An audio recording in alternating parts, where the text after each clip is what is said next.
ऐसा हो ध्येय हमारा। हम छोड़ जगत की आश रहें निर्धारा। ऐसा हो ध्येय हमारा। कोई बोल ठोल कर हंसी करे, स्तुति निंदा अपमान धरे। हम मोक्ष मार्ग में चलें सुलक्ष्य सम्हारा। ऐसा हो ध्येय हमारा। अरे मित्र न कोई मेरा हो, मन स्थिर सांझ सबेरा हो। एक रस निज पद में शांत रहूं मन पारा। ऐसा हो ध्येय हमारा। हम छोड़ जगत की आश रहें निर्धारा। ऐसा हो ध्येय हमारा। चल विचल भोग मन प्राणी है, निज निज मन वस जग जानी है। जग राग त्याग वैराग्य गहूं गत भारा। ऐसा हो ध्येय हमारा।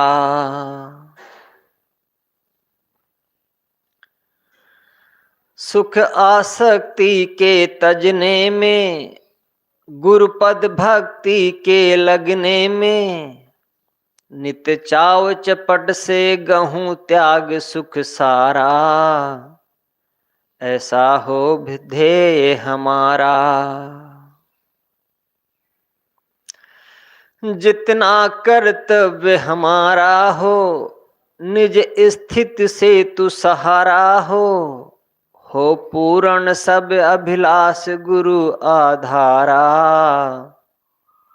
ऐसा हो ध्येय हमारा।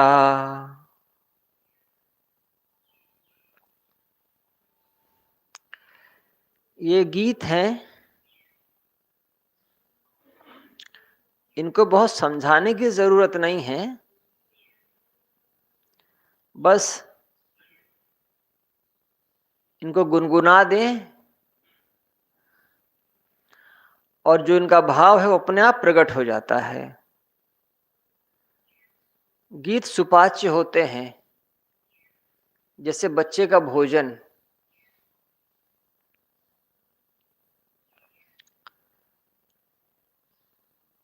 हम छोड़ी जगत की आश रहे निर्धारा।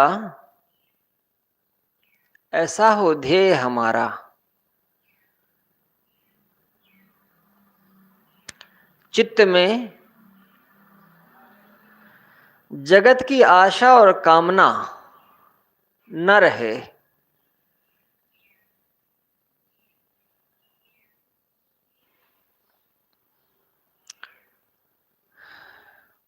जगत अपने आप में रहे और चित्त जगत की बातों को उठाए धरे नहीं।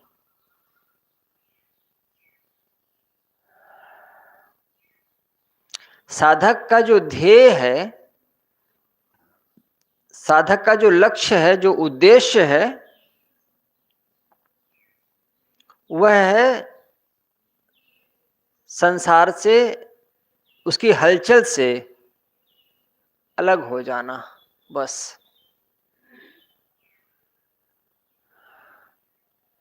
निर्धारा, निराधार, बिना आधार के। लोगों के बारे में सोचना, उनको अपने जीवन का आधार मानना, ऐसा सोचना कि इनके बिना हम कैसे रहेंगे, इन वस्तुओं के बिना, इन प्राणियों के बिना हम कैसे जिएंगे, यह अपने मन को कमजोर करना है।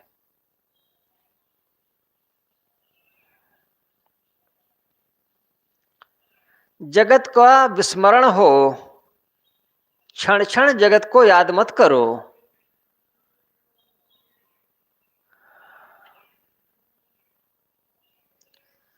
पुरानी बातों को, लोगों के हंसी मजाक को, उनकी स्तुति निंदा, उनके प्यार भरे वचन, कभी किसी ने कोई कुबोल कह दिया हो, इसी सब को उठाते धरते जीवन भर कब तक जियोगे?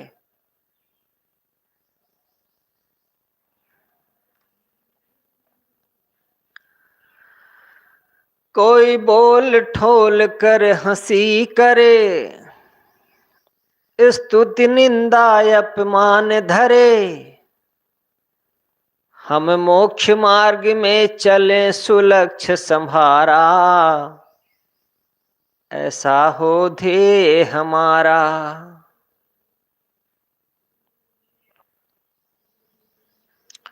कोई बोल ठोल कर हंसी करे, साधक है, लोग उसको पैर की गेंद समझते हैं। कोई कुछ बोल दिया, कह दिया, मजाक कर दिया, किसी ने अच्छा कहा, किसी ने कहा ये तो बस घर छोड़ करके भागे हुए हैं। कोई अपमान भी कर सकता है। हम मोक्ष मार्ग में चले सुलक्ष्य संभारा, ऐसा हो ध्येय हमारा। साधक इन सारी बातों से उपराम होकर के जिए।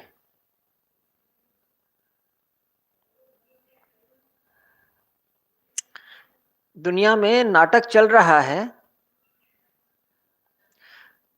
कोई नहीं चाहता है कि आप उनके नाटक में हिस्सेदारी करो, तो मत करो। ऐसी भी क्या जिद?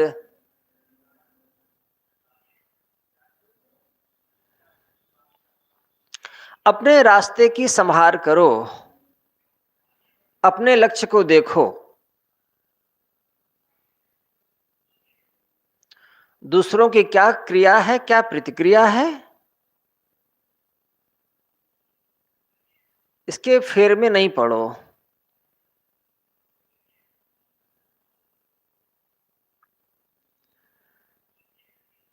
इसीलिए जब कोई साधु बनता है, जब कोई साधना मार्ग में चलता है, तो वो परिचितों के घेरे से अलग हो जाता है। जहां उसके परिचित लोग हैं, जहां उसके संबंधी हैं, उन जगहों से वो अपने आप को अलग कर देता है। जो अपरिचित हैं उनके बीच में रह लेना अपेक्षितया आसान है, बचाए परिचितों के।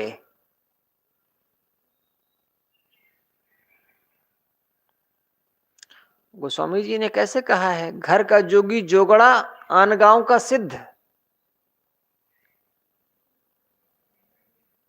अपने घर गांव में हो लोग, अरे हाँ वो जोगड़ा है ना, जोगी भी नहीं। आन गांव का सिद्ध, दूसरे जगह वाले सिद्ध मान सकते हैं आपको, आपके गांव के लोग अरे हम जानते हैं उसके बाप को, हम जानते हैं उसके परिवार को।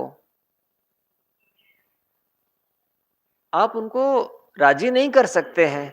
एक ही तरीका है, जितना दूर भाग सको उनसे चले जाओ बस। आप अपने लक्ष्य को संभालें, अपने रास्ते को देखें।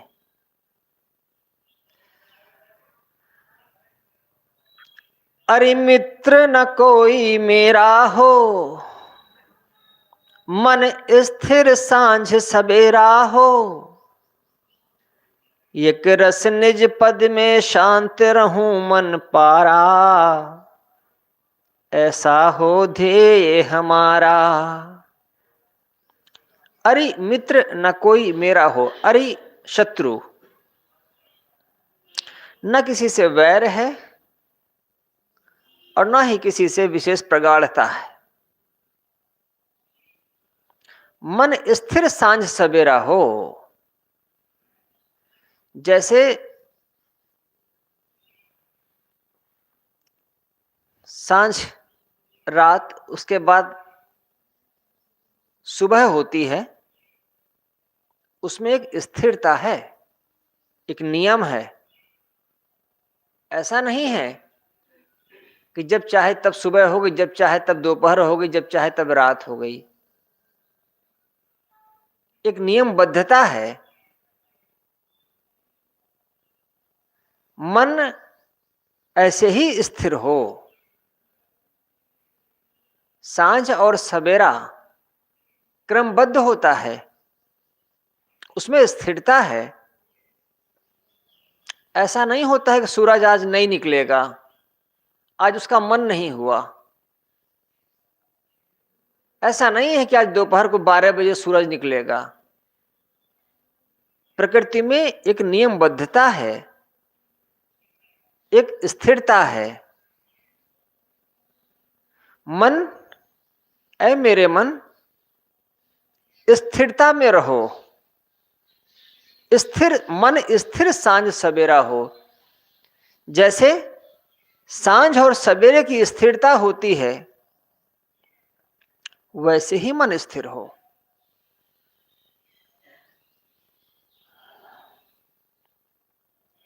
एक रस निज पद में शांत रहूं, मन पारा। मन से पार हो करके एक रस निज पद में, आत्म पद में शांत रहूं। अध्यात्म कोई अलौकिक चीज नहीं है। कोई सोचे आध्यात्मिक हो जाना माने कुछ दूसरी दुनिया का हो जाना, ऐसा नहीं है कुछ भी। इसी दुनिया में रहना है, इन्हीं लोगों के बीच में रहना है, और संभल करके रहना है, बस इतना ही करना है।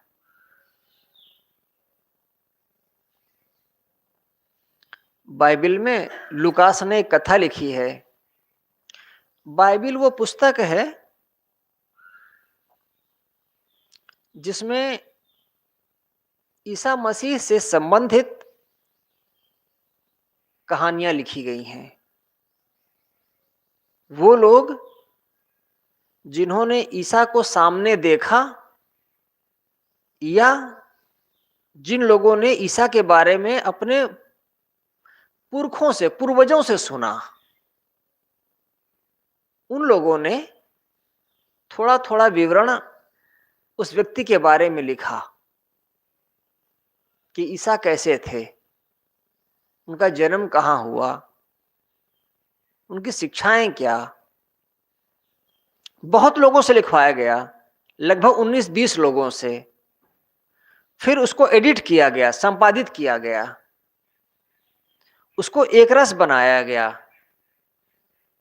और उसको नाम दिया गया बाइबिल।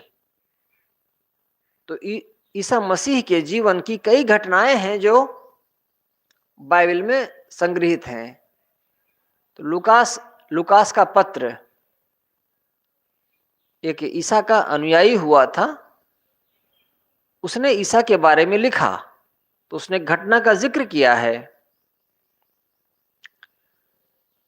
कि कुछ किसान लोग अपने अपने खेतों में काम कर रहे हैं और उन लोगों ने देखा कि खेतों की मेड़ के बीच से भागते भागते ईसा मसीह चले जा रहे हैं, तेज गति से। रास्ता छोड़ करके मेड़ से भागे जा रहे हैं और वो भी दाएं बाएं नहीं देख रहे हैं। तो उनमें से एक किसान ने दूर से उनसे कहा, ए ईश्वर के पुत्र। ईसा अपने आप को ईश्वर का पुत्र कहा करते थे, अपने पिता का नाम नहीं बताया करते थे, ईश्वर का पुत्र कहते थे, मैं हूं। तो किसान ने कहा, ए ईश्वर के पुत्र, तुम रास्ता छोड़ करके मेड़ खेत के मेड़ के बीच से इतना तेज भागे जा रहे हो, क्या तुम्हारे कोई पीछे लग गया है? बात नहीं करोगे रुक करके? उन्होंने कहा, अभी रुकने का टाइम नहीं है। एक मूर्ख मेरे पीछे लगा हुआ है, पहले मैं उससे बच लूं, जब दोबारा मिलूंगा तब बात कर लूंगा। इस कहानी को पढ़ता था और हंसता था। तो किसान ने उनसे कहा, तुम तो वो हो जिसने कोढ़ियों को स्वस्थ दिया है, स्वास्थ्य दिया है, अंधों को आंख दी है, पंगुलों को पांव दिए हैं। तुम तो इतने करामाती हो, और तुम एक मूर्ख आदमी से डर करके भागे जा रहे हो। ईसा ने चलते चलते कहा, भाई अंधा देखना चाहता था इसलिए मैं आंख देख सका, रोगी स्वस्थ होना चाहता था इसलिए मैं उसको स्वस्थ कर सका, लंगड़ा चलना चाहता था इसलिए उसको मैं चला सका। मूर्ख को नहीं, ये कुछ नहीं करना चाहता है, ये सिर्फ मेरे पीछे पड़ना चाहता है, इसलिए इसको सुधार नहीं सकता हूं। अभी मैं बच जाऊं, दोबारा आऊंगा तब बात करूंगा।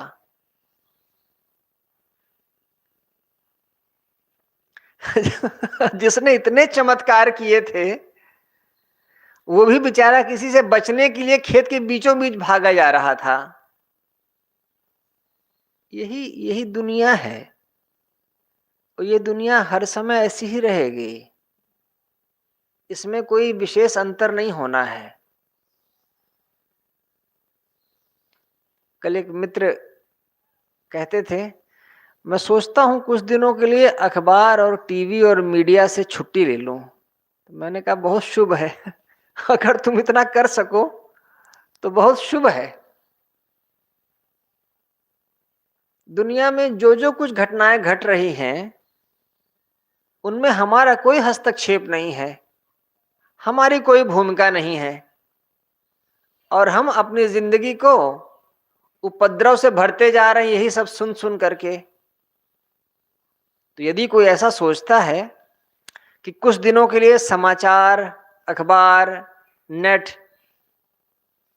इनसे थोड़ा सा उपराम हो, शांत हो, तो ये तो बहुत वेलकम फीचर है भाई, शुभ है ये। इसी दुनिया में रहना है और अपने को संभाल करके रखना है बस।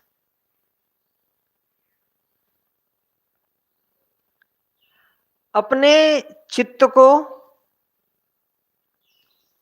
सांसारिकता से उपराम करो। जो स्वरूप का स्मरण है वो भूल जाता है, वो विस्मृत हो जाता है। उसमें संसार की घटनाएं, संसार का रस आने लगता है। अगर कोई अपने आप को लगातार स्मरण में रखे तो वह देखेगा कि वह चित्त की हलचलों से पार है और शांत है।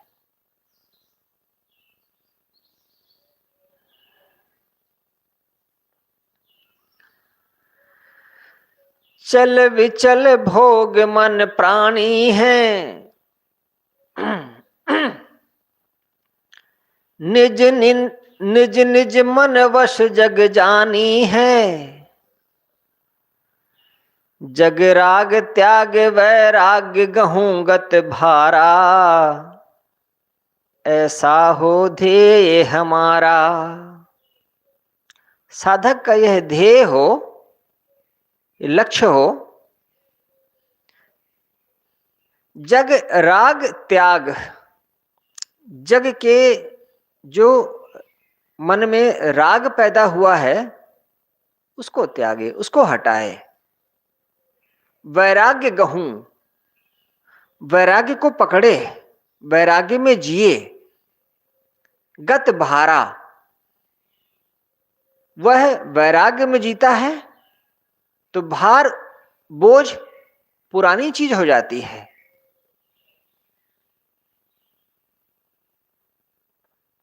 चित्त भार रहित हो,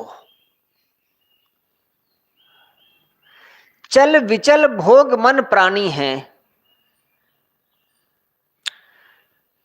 भोग, भोग पदार्थ, वस्तुएं, मन, लोगों का मन, प्राणियों का मन और दूसरे लोग, ये सब कुछ कैसा है? चल विचल, चलायमान है, विचलित होता रहता है।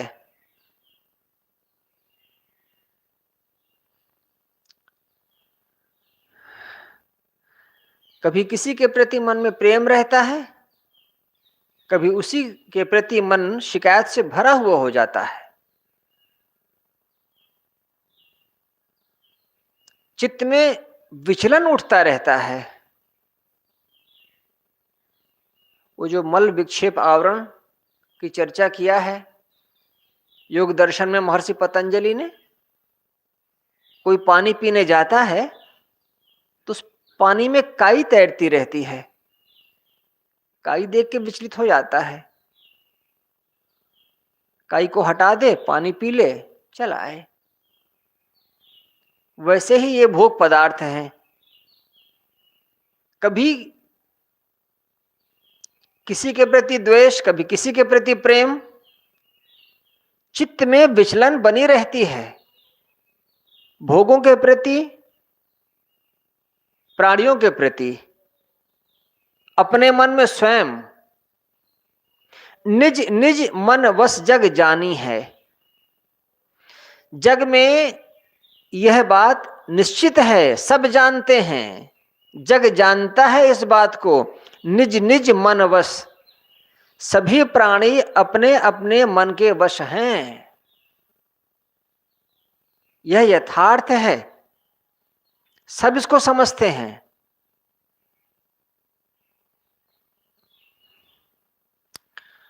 छोटा बच्चा भी जब अपनी मां से गुस्सा हो जाता है तो अपने बाप से बोलता है, आई वॉन्ट अनदर मम्मी, मुझे दूसरी मम्मी चाहिए। छोटा बच्चा है, माँ ही उसको पालती पोसती है, किसी बात पर पीट देती होगी तो अपने वो पिता से जाकर के कहता है, मुझे ये माँ पसंद नहीं है, दूसरी मम्मी चाहिए। ये मारती है। छोटे बच्चे का मन भी बदलता है जो एकदम छोटा है।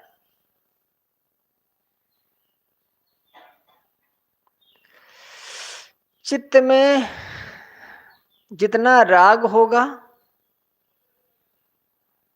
उतना चित्त भार ग्रसित होगा, उतना चित्त भारी होगा।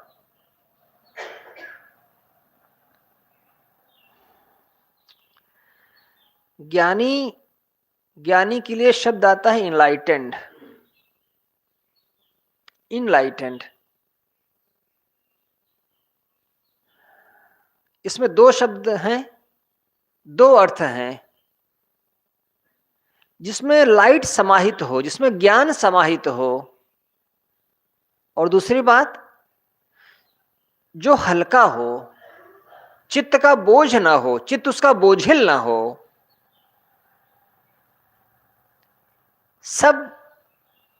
सब इसी तरीके से जिए।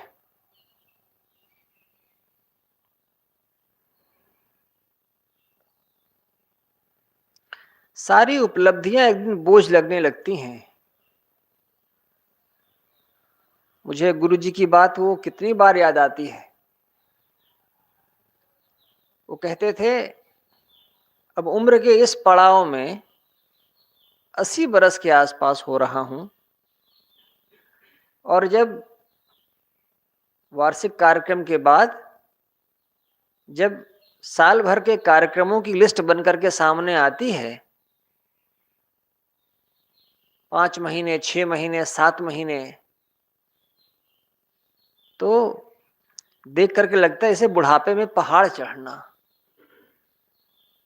कोई बूढ़ा हो, उसे पहाड़ चढ़ने को कह दो, समतल में चलना उसका मुश्किल है, पहाड़ कैसे चढ़ेगा, कठिन है। कहते थे जब पहले ऐसा कार्यक्रम बनता था तो भुजाएं फड़कती थी। सारी फड़कन एक दिन ठंडी हो जाती है। सबके साथ है। सांसारिकता का प्रपंच जितने हिस्से में रहता है, थोड़ा या कि ज्यादा, वो एक दिन उलझाव पैदा ही करता है। एक दिन कुछ नहीं था, उस आदमी ने जीरो से शुरुआत किया था। ये बात उनको बहुत हर्ट करती थी, चुभती थी। कहते थे बड़हरा आश्रम के पास अपना एक पर्चा भी नहीं था कि कह सके कि ये हमने लिखा है, ये हमारा है। एक पर्चा नहीं था। ये बात उनको कहीं चुभती रही होगी। तब ना एक अनपढ़ आदमी ने लिखना शुरू किया। वो कहते थे जब मैंने लिखना शुरू किया तो मुझे शाह और सा में, षटकोण वाला शाह सा और सड़क वाला सा और शहद वाला शाह, इन तीनों में अंतर नहीं पता था। वहां से शुरू किया एक आदमी ने, किसी ने छू दिया हो, कुरेद दिया होगा। और वहां से जो यात्रा शुरू हुई, देख रहे हैं थमने का नाम नहीं ले रही है। लेकिन ये उपलब्धि बाहर वालों को उपलब्धि लग सकती है। वो आदमी तो वैसा ही था। मैंने एक बार प्रेम प्रकाश जी से पूछा कि आप गुरु जी से सन 63-64 से जुड़े हुए हैं और अब इतने वर्षों तक साथ रहे हैं, तो कोई अंतर समझ में आता है आपको कि पहले के जो अभिलाष साहब थे और अब के जो हैं गुरु जी, सदगुरु, कुछ अंतर समझ में आता है? तो कुछ क्षण रुके और कहे हमको तो कुछ अंतर नहीं समझ में आता है, अब तुम लोगों के साथ रहेगा, थोड़ा साहित्यिक हो गए हैं, बस साहित्यिक हो गए हैं, इतना ही है, बाकी वो वैसे ही है।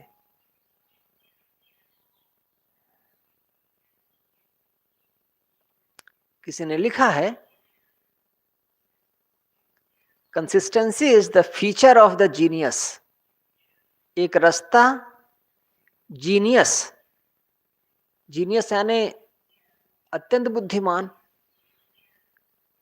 एक रास्ता बुद्धिमत्ता की पहचान है। एक रास्ता बुद्धिमत्ता की पहचान है, एक रस है। सन 63-64 से एक आदमी को देख रहे हैं और 2008 और 9 में ये बात पूछी गई थी। उन्होंने कहा वो एक जैसे ही हैं, परिवर्तन नहीं आया है। ये बड़ी बात है। जिस आदमी के पास कुछ नहीं था, उसके पास इतना हो गया, फिर भी उछल नहीं रहा, फिर भी शांत है। वो अपने आप को हर चीज से अलग रखते थे। उन्होंने कभी अपने आप को केंद्र में नहीं रखा। ये बात समझते हैं कितनी मूल्यवान है? 2 कमरे का घर बना लेते हैं हम और समझते हैं कि हम मुखिया हैं। लोगों को पता चले इसलिए नेम प्लेट लगा करके लगा देते हैं सामने गेट के, अपने नाम की। केंद्र में हैं हम समझते हैं अगर हम नहीं रहेंगे तो बच्चे, घर के लोग भूखों मर जाएंगे। और एक आदमी ने इतने वर्षों तक सब कुछ किया, कभी केंद्र में नहीं रखा। वो रहे या ना रहे, सत्संग होगा, जलपान होगा, कामधाम होगा, भोजन मिलेगा, विश्राम मिलेगा, शाम को फिर भोजन मिलेगा, फिर सत्संग मिलेगा। उनको भी वही भोजन मिलेगा जो सबको भोजन मिलता है। उनका किचन वही है, उनका भोजन वही है। इसका मतलब है कि आपने अपने आप को सिस्टम में जोड़ लिया है। आप ये नहीं चाहते हैं कि सिस्टम के केंद्र में मैं रहूं तो सत्संग हो, मैं रहूं तो भंडारा हो, मैं रहूं तो लोग आए ना। एक सिस्टम में चल रहा है सब कुछ, मैं भी उस सिस्टम का हिस्सा हूं। तब चित्त में बोझ नहीं होता, तब चित्त में भार नहीं होता। जिस दिन आप जनाने लग जाएं मेरे होने से ये है, उस दिन आपकी रात की नींद चली जाएगी।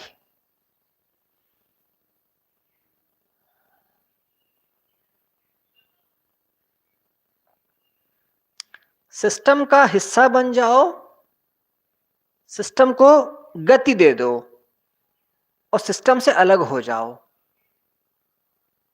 दूसरे लोगों को तैयार कर दो, वो करे, अगर नहीं हो तो बस इतना ही करना है। बाकी पूरा बोझा अपने ऊपर लाद करके चलोगे तो क्या क्या गति होगी वो सब दिखेगा।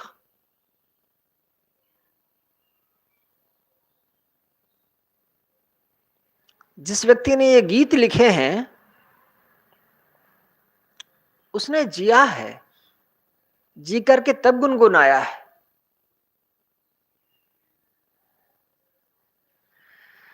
आदमी को जैसे गीत दे दोगे ना उसका वैसा मन हो जाता है। उसको त्याग के गीत दोगे तो त्याग का महत्व समझेगा। भोग विलास के गीत दोगे तो उन्हीं में रम जाएगा। चुनाव आपका है। गीत बहुत हल्के होते हैं लेकिन उनका प्रभाव दूरगामी होता है।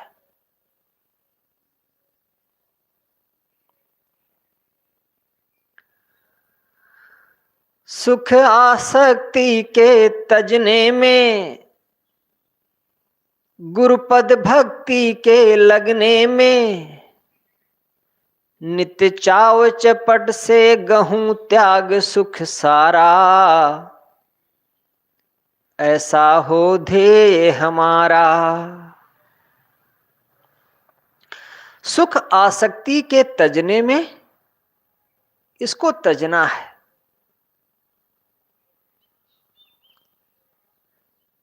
सुख एक रोग जैसा है। कोई सुबह 10 बजे सो करके उठता हो, उसको सुबह सुबह 4 बजे बोलो उठने को तो उसके लिए कितना कठिन होगा, कितना बोझ जैसा होगा। लेकिन अगर वो सुबह उठने को अगर एक एडवेंचर जैसा समझे तो सुख खुशी होगी। लोग घूमने जाते हैं, पहाड़ों पे चढ़ते हैं,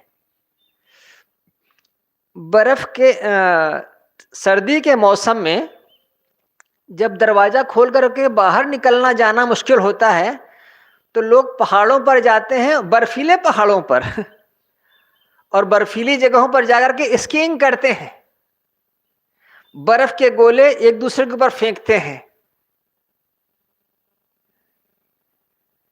हमारे एक साधु कहते थे, जी ये सर्दी के मौसम में पहाड़ में क्या करने जाते हैं? मैंने कहा बर्फ देखने जाते हैं।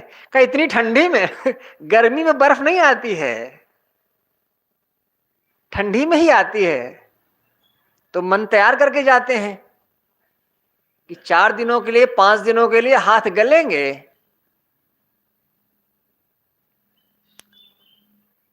जिस जिससे मन सुख मानता है उसको तजने में और गुरुपद भक्ति के लगने में, यह रास्ता थोड़ा सा नया होता है।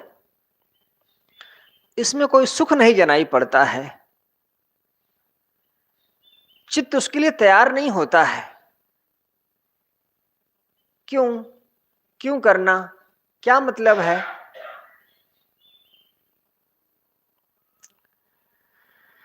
नित चाव चपट से गहूं, बहुत चाव से और तेजी के साथ ये दोनों चीजें करूं मैं।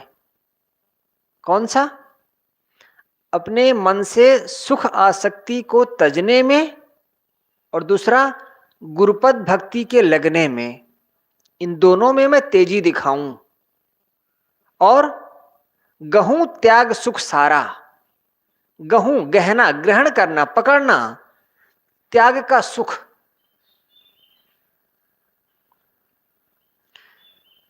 बहुत चाव से, बहुत लगन से मैं इस काम में लगूं। जो साधुता के रास्ते पर लगे और जिन्हें साधुता का थोड़ा सुख जनाई पड़ा,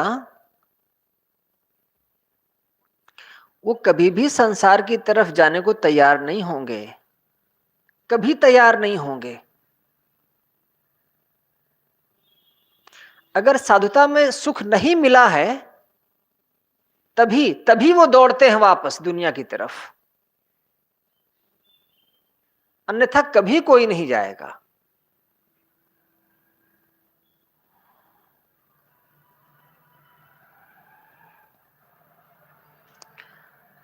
साधुता का जो सुख है वो उम्र के साथ बढ़ता है।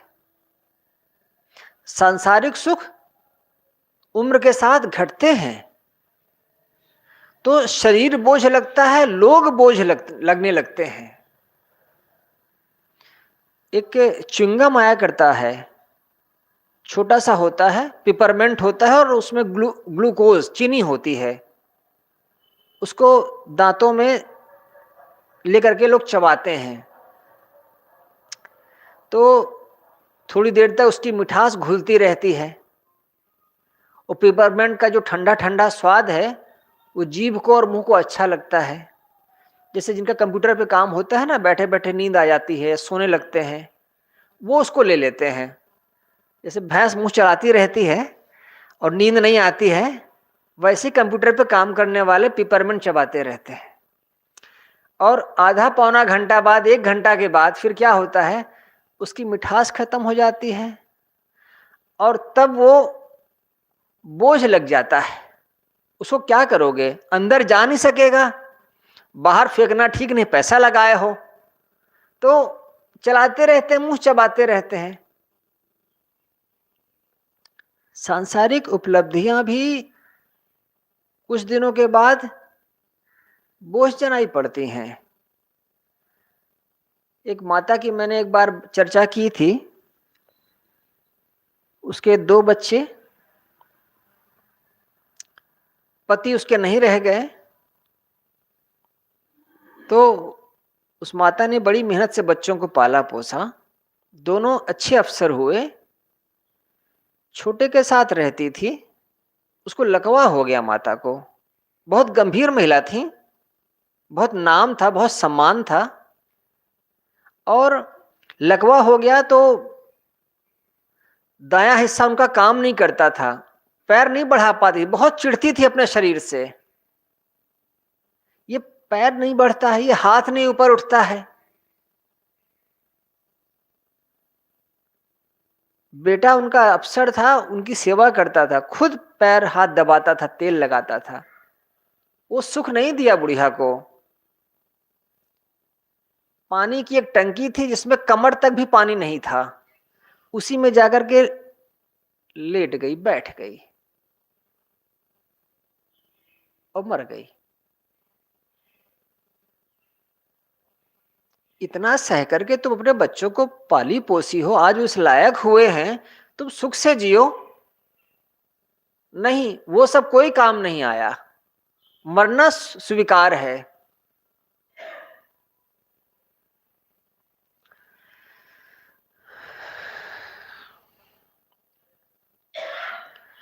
साधक त्याग का सुख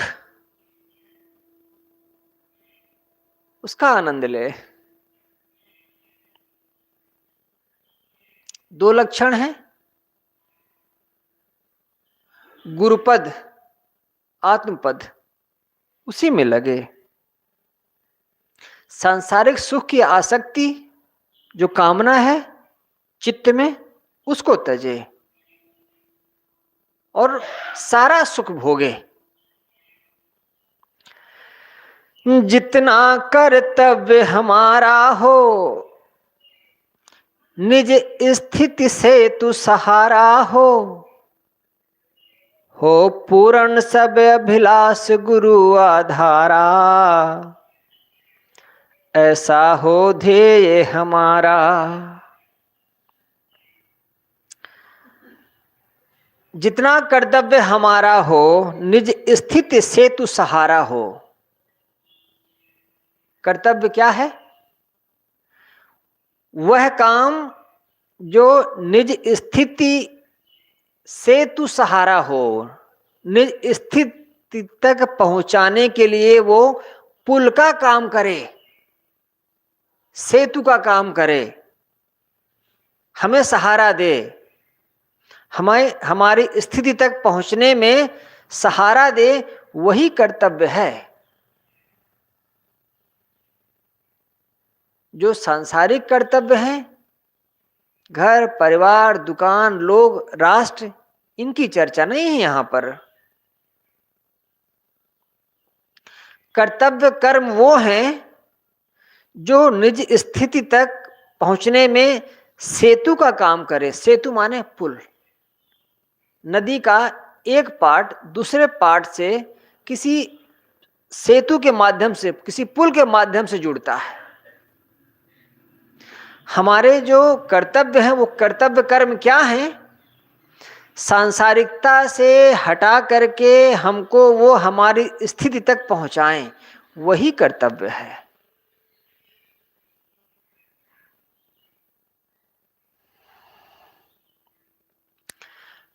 पहले हम अपना काम कर लें, फिर दुनिया का काम हो जाएगा। ये तो सीधी समझ में आने वाली बात है। दुनिया का काम पूरा कर दें तब अपना काम करें, ऐसा संभव नहीं। पहले हम शांत बने, पहले हम उस स्वाद को चखें, तब हम दूसरों को प्रेरित कर सकते हैं।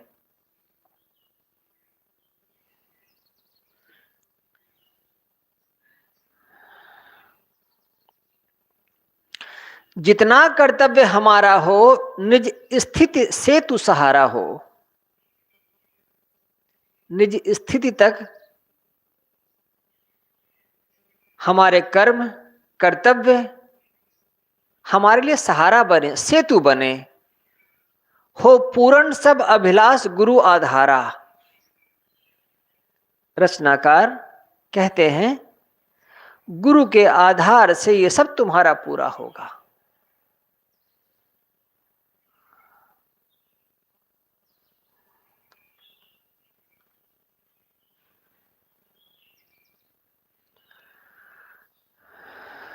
हम छोड़ी जगत की आश रहे निर्धारा, ऐसा हो ध्येय हमारा।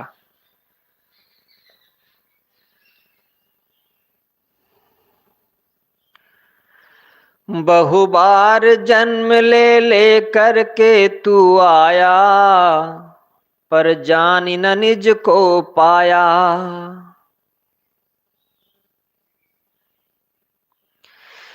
यह मेरा है यह तेरा है, प्रिय विषय भोग मन घेरा है। सब सुख का घर तू जान लिया यह काया, पर जान न निज को पाया। सूरज वो चंद्र ग्रहण जाने, ब्रह्मांड क्रिया बहु अनुमाने। है व्याप्त जगत में ब्रह्म अविद्या माया, पर जान न निज को पाया।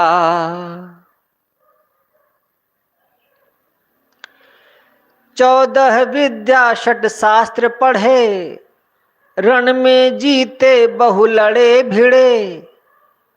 हो गए विश्व में विदित नाम बहु जाया, पर जान न निज को पाया। भूमंडल का नक्शा जाना, जापान फ्रांस वो मुल्ताना।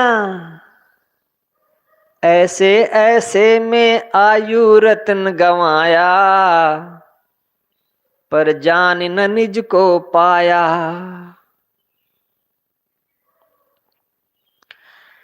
जिसके जाने सब दुख टले, त्रेताप भोग आरण्य जले, ऐसे शुभ पारक भूमि को तूने पाया, पर जानि न निज को पाया। इस नर तन में चेतो प्राणी, जल्दी आओ तज मन मानी, निर्बंध करो जीवन अपना दिन आया, पर जानि न निज को पाया।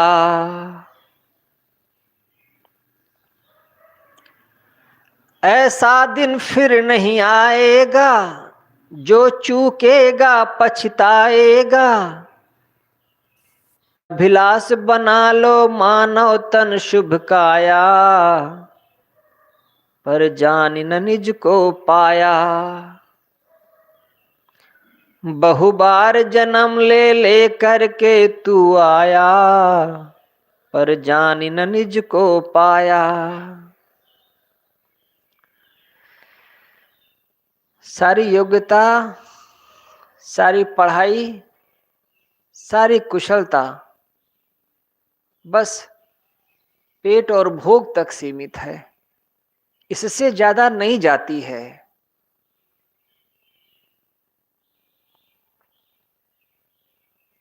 आपके पास कम पैसे हैं तो सादगी से जियोगे, ज्यादा पैसे हैं तो लेविश ढंग से जियोगे, ज्यादा तामझाम है, लेकिन इससे ज्यादा योग्यता का काम नहीं है। योग्यता इतनी दूर तक ही जाती है।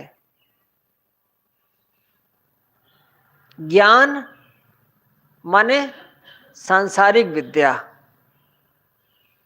सीधी सी बात, कोई बड़े ज्ञानी हैं, सांसारिकता में बहुत प्रवीण है, बस इतना ही अर्थ है।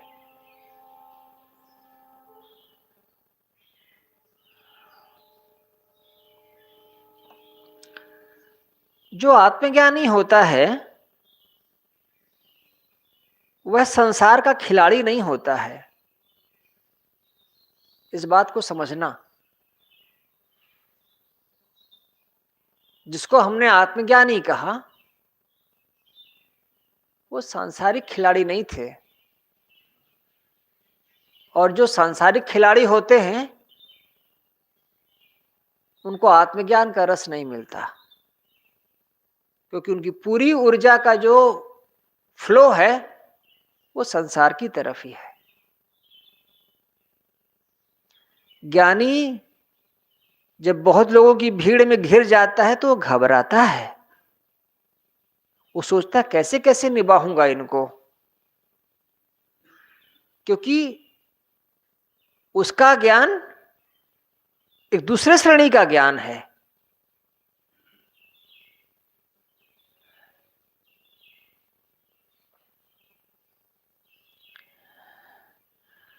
लाओ त्से ने लिखा है, ज्ञानी कैसे रहता है दुनिया में, जैसे वो किसी के घर में मेहमान हो, जैसे वो बर्फीली नदी को पार कर रहा हो। इतना डर सहम करके वो जीता है। किसी के घर में कोई अतिथि बन के जाता तो अधिकार नहीं जनाता, रह लेता है, कर लेता है, चल देता है। बर्फीली नदी से किसी को पार करना हो तो कैसे पार करता है, जल्द से जल्द पार कर जाऊं बस।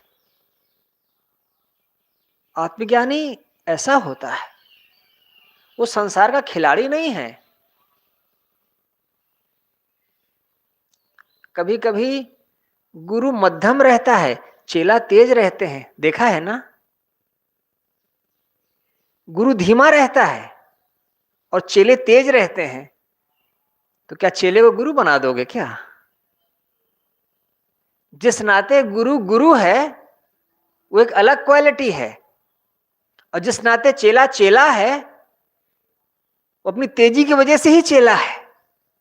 अगर इतना तेज नहीं होता, कभी कभी मालिक हल्का होता है, मुनीम बहुत तेज होता है, देखे हो। मालिक बैलेंस में होता है और मुनीम मुंशी वो बहुत तेज होता है। गुरु वह है जिसको सांसारिकता न छू पाई हो, वह गुरु है।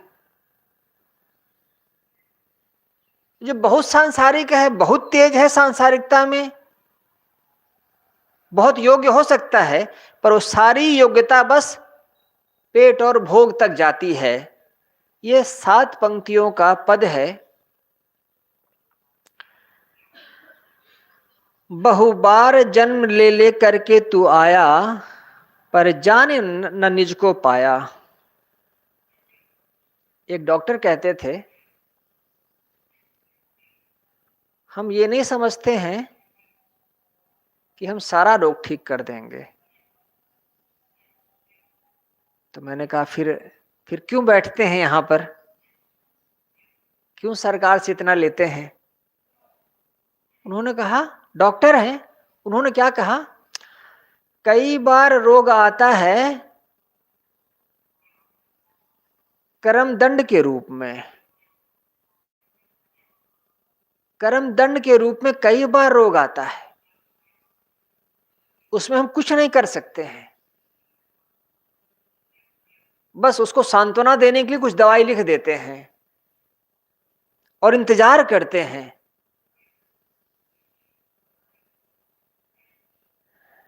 कभी दवा नहीं देते हैं, हल्की दवा से उसी में ठीक हो जाता है। कभी बहुत तगड़ी दवा देते हैं, वो भी काम नहीं कर पाती है। तो उन्होंने कहा एक कर्म दंड है, उसके लिए रोग आता है। मैंने कहा आप डॉक्टर होकर के ऐसी बात कहते हैं? बोले हाँ, ये बात मैं बहुत पहले समझ गया हूं। अब उनकी बात को, एक डॉक्टर है जिसने पेशेंट्स को 70 साल से ट्रीट किया है, और वो कहते हैं कि आदमी के शरीर में कई बार रोग उभरता है, वो इसलिए कि वो उसके कर्म दंड का विधान है, उसमें मैं कुछ नहीं कर सकता। उसको संतोष देने के लिए बस दवा दे देता हूं, कभी काम कर जाती है, कभी नहीं करती है।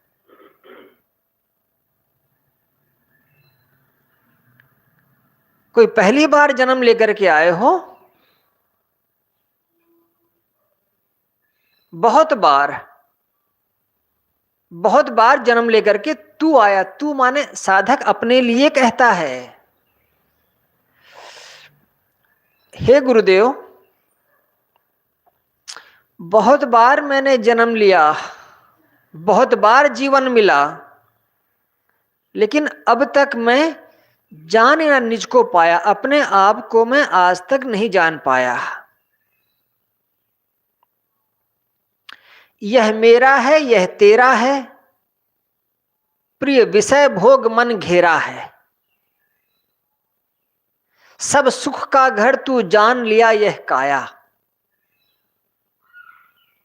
मन का एक गणित होता है, वह मानता है कि मेरा घेरा क्या है और तुम्हारा क्या है। उसको प्रिय क्या लगते हैं? विषय भोग। बस मन घेरा है, मन का घेरा इतना ही है। जिन जिन चीजों को वो प्रिय मानता है, जिन जिन विषयों को प्रिय मानता है, बस मन उन्हीं के इर्द गिर्द घूमता रहता है। जैसे गाय अपने खूंटे के चारों तरफ घूमती रहती है, जैसे पृथ्वी सूरज के चारों तरफ घूमती रहती है, बस इतना ही मन जानता है। सब सुख का घर तू जान लिया यह काया। इस शरीर को ही तुमने सारे सुखों का केंद्र मान रखा है, लेकिन जाने न निज को पाया, अपने आप को नहीं जान पाए।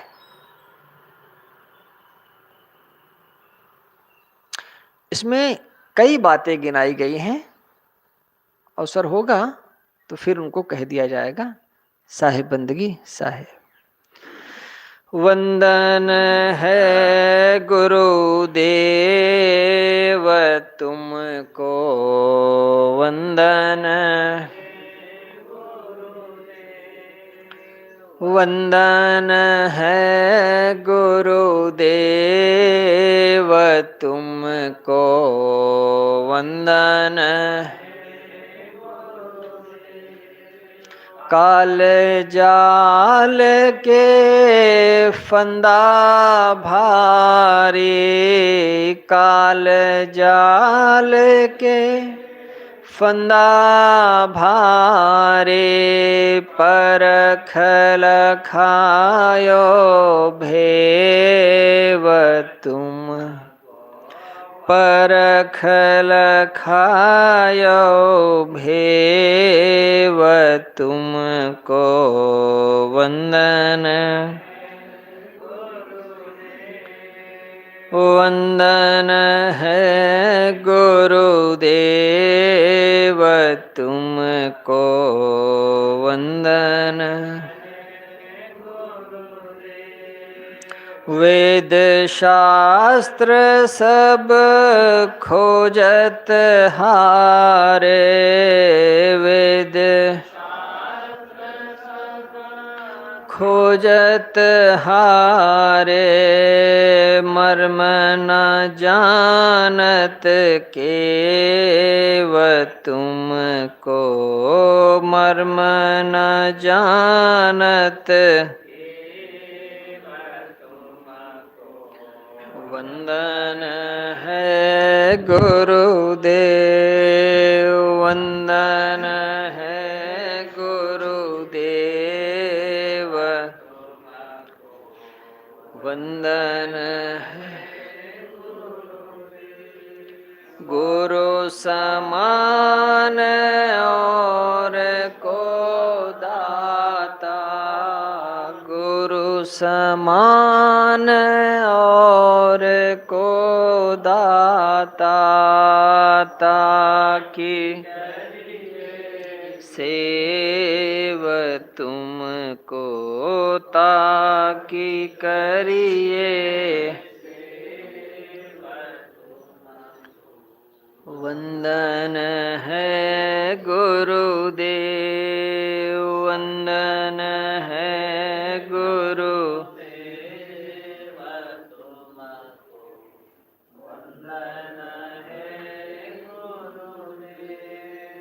साहिब कबीर अभय पद दाता,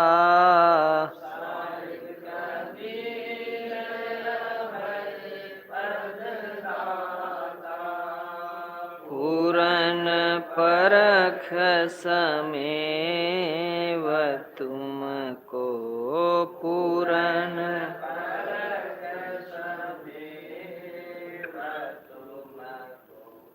वंदन है गुरुदेव, वंदन है गुरु,